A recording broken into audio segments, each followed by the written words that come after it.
மாவட்டத்தில் இருக்கக்கூடிய ஆலப்புழா, கோட்டயம் பகுதிகளில் பறவை காய்ச்சல் அதிகமாக பரவி இருக்கிறதா தகவல்கள் வெளியாகி இருக்கு.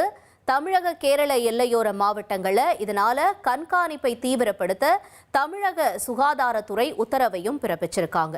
பறவை காய்ச்சல் எதிரொலியால தமிழக சுகாதாரத்துறை இந்த உத்தரவை பிறப்பித்திருக்கிறது.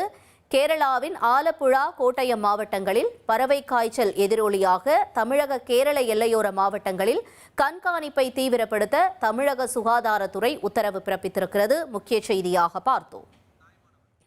தொடர்ந்து நம்மோடு செய்தியாளர் தாய்மானவன் இணைப்பில் இணைந்திருக்கிறார். தாய்மானவன், தொடர்ந்து கேரள பகுதிகளில் இந்த பறவை காய்ச்சல் எவ்வளவு தீவிரமா இருக்கு? இதை தொடர்ந்து என்னென்ன பாதுகாப்பு நடவடிக்கை மேற்கொண்டிருக்காங்க தமிழக அரசு தரப்புல? விவரங்களை பதிவு செய்யலாம்.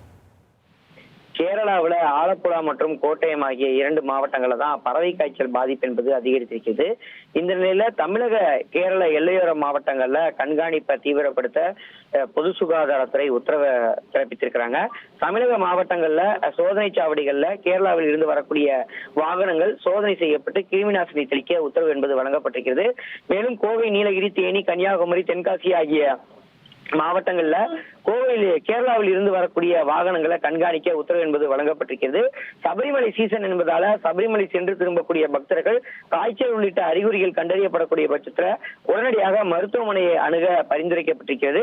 நாமக்கல் உள்ளிட்ட கோழி பண்ணைகள்ல அதிகம் இருக்கக்கூடிய மாவட்டங்கள்ல கால்நடை மருத்துவர்களோடு இணைந்து கண்காணிப்பை மேற்கொள்ள வேண்டும். கோழி பண்ணைகள்ல உரிய தடுப்பூசி முறையாக செலுத்தப்படுகிறதா என்பதை கண்காணிப்பதை உறுதிப்படுத்த வேண்டும் என்ற உத்தரவு வழங்கப்பட்டிருக்கிறது.